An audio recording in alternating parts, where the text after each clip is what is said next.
Hi, my name's DJ, and welcome to UCGC Reviews. This week I'm reviewing Dragon Quest XI, so let's get to it. Dragon Quest XI Echoes of Elusive Age Definitive Edition is the latest game in Square Enix lineup of JRPGs.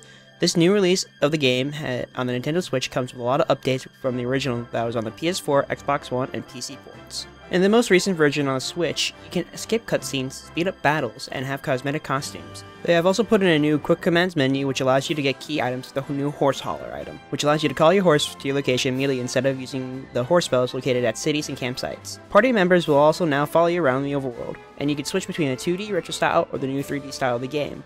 You can also choose what language you like the characters speak, and you can change the music style of the soundtrack. Overall, Dragon Quest XI is a JRPG to its core. It offers a nice challenge to the game and allows hours of playtime. Currently, I'm only 30 hours in and have reached the middle of the second act, but besides the nice long playtime, it allows you to enjoy the music of the game, and the art style, either the retro or the fully fleshed out 3D world, is pretty cool. The downside to switching between 3D and 2D is that you have to complete the chapter or restart the chapter from scratch but keep your experience and your items. There are other options to increase the difficulty of your save file too, like making the game harder, like the rules saying you can't buy from shops or your party members getting super shy for no reason, but the drawback is the base level difficulty of the game. The base difficulty can be hard to get adjusted to if you're used to playing things like Persona 5 or the Pokemon franchise for that example. The difficulty for newcomers can make the main story feel a bit of a grind and repetitive, where you can go out and fight the same monsters and leave the same area for them to respawn.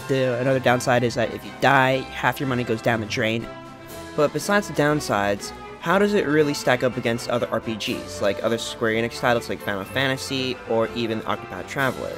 Well, Octopath Traveler had a system where they would tell you what level you should be at, so you knew how much you had to grind for. And even in Pokemon, where they forced you to fight trainers and grind for experience.